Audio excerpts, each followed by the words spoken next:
Welcome to the One Life podcast with Behka White. I am your host, and this is episode 14, The Gap and the Gain Part 2, Measuring the Gain.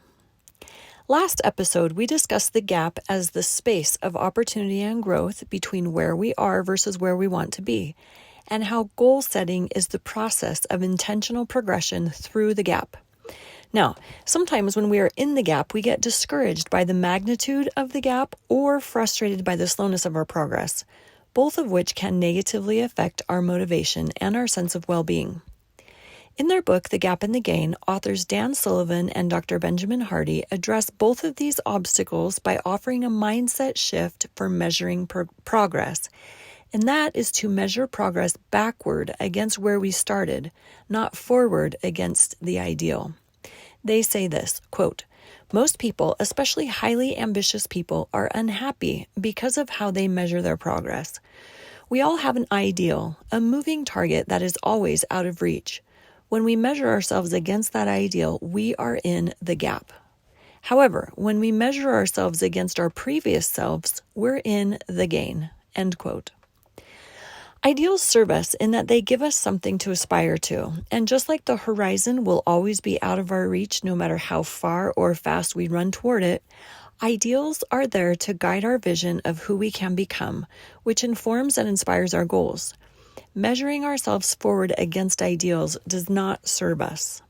Instead, when we measure ourselves backwards against where we began, we can find joy and satisfaction in the progress. We are not the same person we were last year, last month, or even last week.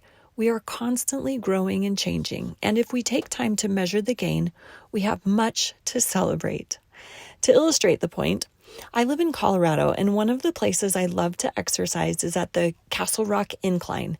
It is 200 steps straight up Challenge Hill to a peak overlooking Miller Park from which one can see for miles in every direction.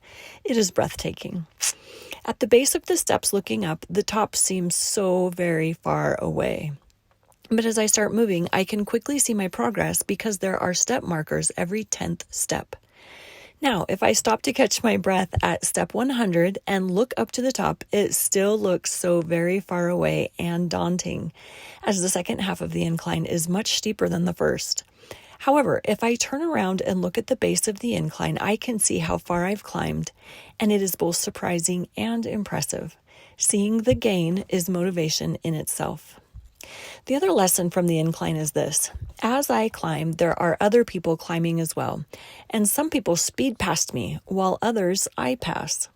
If I compare my performance to those who are faster or slower than me, it gives me a false sense of superiority or a false sense of inadequacy.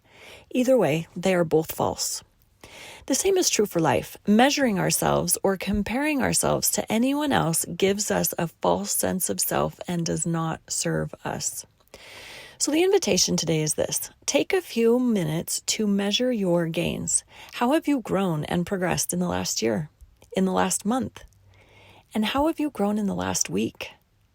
My hope for you today is that you can live life in the gain and recognize your progress. You are doing better than you think you are. Just keep going.